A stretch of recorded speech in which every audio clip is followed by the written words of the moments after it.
But sometimes you find that one biscuit is saying, bia, bia, bia, or one chocolate is saying, come, come, come. You are able to sort of close your eyes on these things when you know you have a meal plan. And that meal plan is dictating to your grocery list, structuring what you should buy less of, what you should buy more of, what magic mommy is cooking in the kitchen. A lot of the times we have this thing called learned behavior, where we learn or adopt certain practices and patterns that we have seen our parents do. Some of these patterns and practices might be good, and sometimes they may not be so good. As a dear auntie explained to me once, kids don't do what you do. They will do what they see you do. When you seem to be creating and making balanced meals for your kids, you are actually training them to walk in that path when they're in that position, when they're parents as well.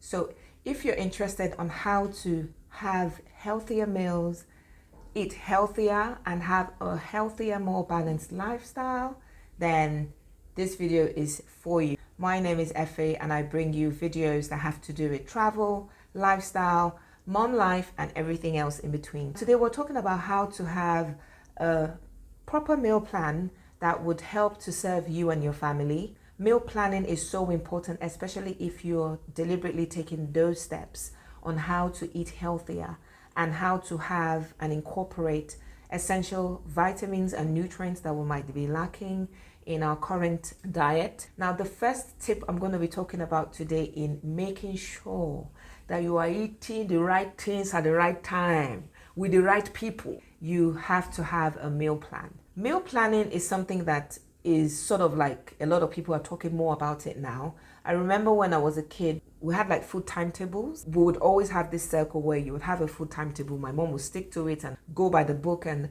buy everything and all that. And then a few months down the line, it sort of just goes pear-shaped. We're talking about having a meal timetable, not cast in stone, that you would be able to shift and move some meals around, and you'll be able to add in 1 or 2 new recipes just to give that variety. Having a meal planner is really good because it helps you actually save. You know exactly what to buy. I always have a list because you can't just be buying things that you don't need. But sometimes you find that one biscuit is saying bia, bia, bia, or one chocolate is saying come, come, come. You are able to sort of close your eyes on these things when you know you have a meal plan. And that meal plan is dictating to your grocery list, structuring how and what you should buy less of, what you should buy more of.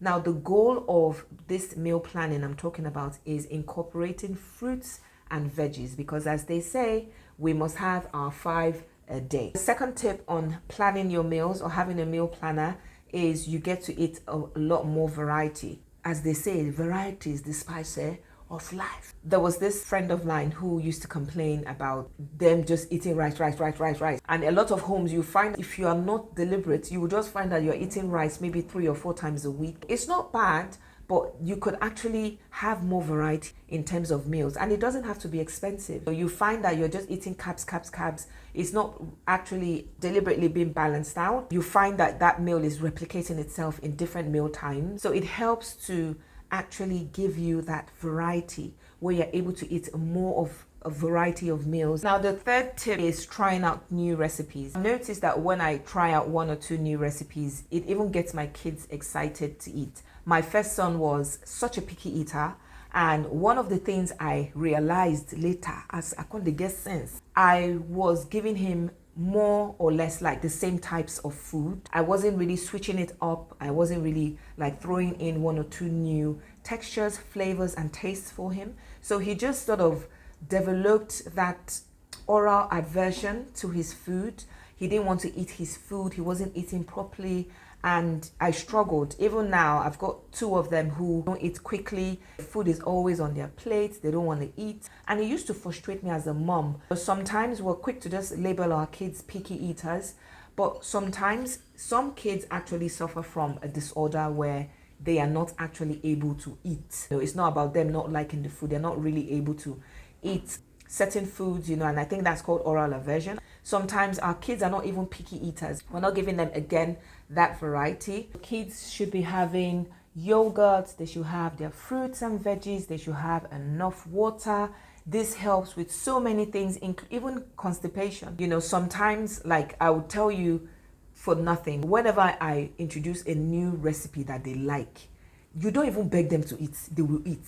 And I can tell you that for breakfast today, I switched up their breakfast because, again, I noticed that I was replicating one breakfast meal more than 3 or 4 times. And I knew that it was becoming a problem because when I give it to them, even though it was so delicious, they had gotten used to it. They got tired of it. It wasn't exciting or new for them. So they would eat it, but they would eat it with a lot of, eat your food, are you eating? So I switched up their breakfast today, and I can tell you that it was just an amazing experiment. They ate their food so quickly, I was shocked and ashamed because all it took for me is to do a little bit of research and boom, you have the answer there. So, which brings me to this good news that I'm going to share. I'm actually writing an ebook that has to do with children and everything to do with child nutrition, how we can ensure our kids are eating the right nutrients and getting the right vitamins and minerals from their food. I'm going to be dropping that book very soon.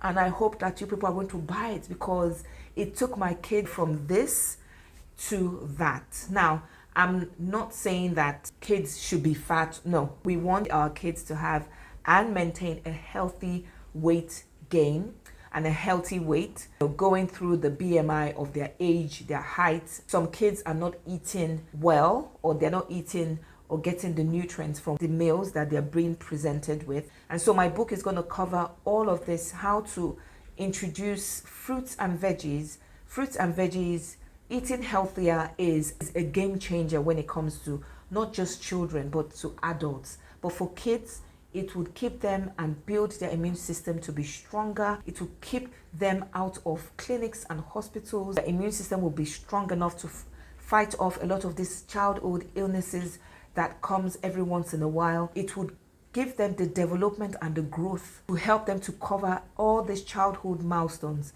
seamlessly. And it will help with not just their physical development, but also with brain development. So I hope you're going to look out for that. And this takes us to tip number 4 is, even though you have a meal planner, change your menu every once in a while, which means introduce 1 or 2 new recipes. You're getting even more nutrients from this recipe. You're getting the excitement. You're exploring different tastes. You're broadening their palate. So it's not always about eating out. Sometimes if you really take time out to calculate how much you are spending when you go and eat, or when you go and eat out on all those restaurants, it's expensive.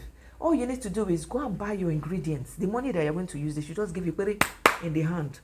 Take that money, go to the store, plan around a particular recipe that you want to try out. Something like a beef stir fry, for instance. Buy your fresh veggies, buy your beef, buy your rice. You will find that even when you cook, when you buy those things, which would last you more than that meal, because if you're buying like a pack of rice, it will last you even more than that particular meal you're making. So you're saving money in the long run. Tip number 4, is it number 5?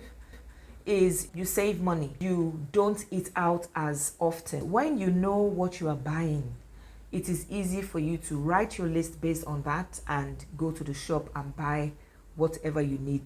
When you have a meal planner, it actually helps you and disciplines you not to eat out as much or as often as you normally would, or buy that takeout. No matter how delicious the food you're going to eat in a restaurant is, you are still not the one that cooked it. So you don't know, neither are you in any position to be in control of what sort of ingredients that they used, or the quality of ingredients that they used, or the hygiene standard that food was cooked with. You have no idea. You're just there eating the food, and enjoying it. And this is not to say that we shouldn't eat out. Yes, eating out should be a treat.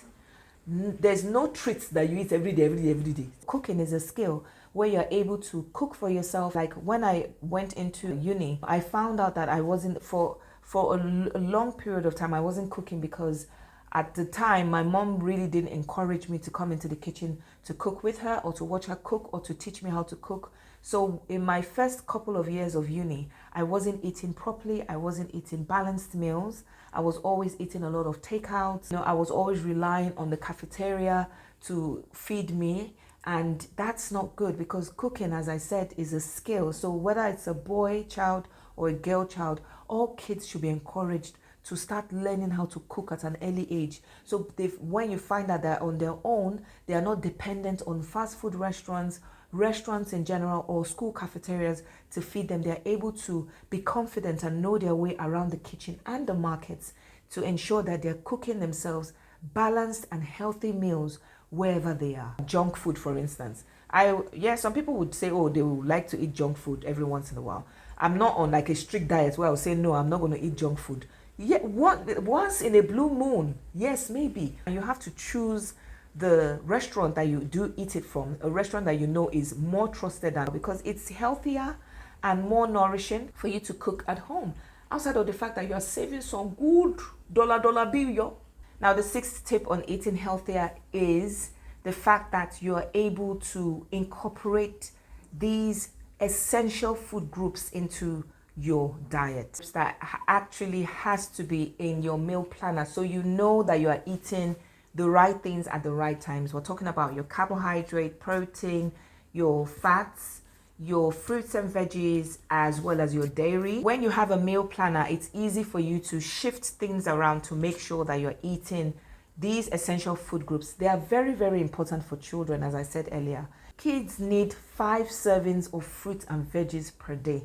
Now, that is no joke. When you hear about it like that, it will just be like, how will you achieve it? But it's achievable. You can make like fruit and veggies smoothie for them in the morning. They can have fruits in school. When they come home for lunch, or if they're going to have lunch taken in school, you need to now be deliberate about including some of those essential vegetables. Your carrot sticks, your green peppers, corns, broccoli, all those veggies. And then in the evening, you will now find ways to incorporate the fruits, the veggies, the dairy. It seems like a lot of hard work, why you need to be deliberate in order to ensure that you and your family are eating these fruits and veggies and eating healthier. I did a Stanford University course on child nutrition. That course was an eye-opener, where even children who are fussy or picky eaters can change from that when they are involved in not just the cooking process, but in the buying process. Like when you go to the store, you go to the market, involve your child in picking out some of these ingredients, involve them in making a decision on what to eat. And then when you come home and you're ready to cook, allow them to come with you into the kitchen. Let them see how you cook. I used to bake a lot with my kids, and I'll link one of those old videos there. But it just creates a more balanced, more family-oriented mentality for them, which you would find that they would take on into adulthood and begin to recreate this process in the lives of their children. Even in terms of cooking and cooking with oils, you have to reduce the amount of oil you use. Sometimes a bit hard to balance out or to know what to cut out or what to eat in moderation. Like for instance, I still eat a little bit of palm oil, but as I said, a little bit. I only use a little bit. Like a bottle can last me months because I only use a little. So I'm mindful about my consumption of palm oil, and so I use only in very little quantities. So sometimes instead of using vegetable oil, you can use olive oil. By the time you fry it, it doesn't have the olive smell or scent that might put some people off using it, but it is one of the safest unsaturated oils that you can use. Saturated fats are the ones that are bad for us, and when you find all your saturated fats in a group, it's easy for you to either cut some of them out or begin to eat them be more mindful about your consumption of them, and eat in moderation. So I used to do this IG food series every once in a while. I'll link my IG page here so you can go and have a look. I was interviewing chefs from around the world. Yes, little me, I was interviewing chefs. So I interviewed Chef Manit. She's an Indian chef. She's one of the judges on Chopped on Food Network. And there was something she said there. I almost entered inside the IG to go and kiss her. So I was like, okay, all these desserts and sweets, because I've got a sweet tooth. I like to eat chocolate and all these things. But I never for one day thought that I would be on this path where I'm actually more mindful of what I eat and on this healthier food eating pattern. And I've never felt better. So when I asked her about desserts and chocolates and sweets, do you know what she said to me? In fact, I'm going to put that link of the interview in my description so you can watch that episode of when I interviewed her and what she had to say about consuming sugar, sweets, all these saturated fats we're talking about. She said, eat it in moderation. So moderation is key. When you watch all this, My 600-Pound Life, I believe that some of them actually do have a lot of health conditions that, and then their eating patterns didn't even help to put that in check. It just basically blew it out of proportion. Now, another tip I want to share with you is hydration. Now, having a meal plan also would give you an indication on what sort of hydration, what is your water content level. On my meal planner, I put the amount of cups that you're supposed to have on a daily basis. So when you see it, when you refer to that meal planner, it's able to remind you that you need to hydrate on water. When I go to an event or something and I see like the conventional, the normal jollof rice that is served, I turn my nose up. Why? Because I think fried rice is even healthier than jollof rice at this point. And I'll explain to you why I say so. Most of the times when you go to an event, most people haven't clued on to the fact that yes, even though jollof rice is jollof rice, it's time for us to switch it up. And I would link up my jollof rice video somewhere here where I jazzed my jollof rice to have a bit of veggies in it to balance out that meal, to balance out the carbs that are in that rice. It's always essential for you to jazz up your meals with those essential vegetables. So that way you are eating some things that are raw. You are eating some things that are just natural, they are fresh. Like there was a time there was a pediatrician once that I saw because my kids were in and out of the clinic. In fact, that period I pulled them out of school to homeschool them because they were going in and out of clinics too much. So there was this pediatrician I saw once. He was an old white man and he said to me, he said, are you giving these kids like something raw? Me, I now looked at myself saying raw. What is this one saying raw? So my mind went to like fish or sushi and I was like, no, I don't understand. Can you explain what you mean raw? And he was like, do you give them like carrots? My son was about 3.5 and my daughter was 2. So in my mind, I was like, does this man want them to choke on the carrots? I said, no, I don't give them that because I just feel like they can choke on it. And he said, no, that I should grate the carrot and sprinkle it on their food on every meal, that their immune system needs to be boosted. That is not about giving them the vitamin C syrup, but I should find natural methods and natural mediums of giving them vitamins that it will help to boost their immune system. I can tell you that since I've been deliberate about their meals, honestly speaking, they have been much stronger. They have been more resistant. I can do I'm in front of the window looking at the neighbor. So kids should be having yogurt, they should have their fruits and veggies, they should have enough water. This helps with so many things, even constipation. That way their system is free and they have a lot of this fiber in their diet, which really helps to maintain them to be big and strong. You find that kids that are eating properly are able to achieve the 1-year-old 10 kg milestone, which is essential for every child, for the growth and development of every child and toddler out there. You sort of train your children to mentally begin to see food as something that is beautiful, as something that is interesting, as something that is colorful.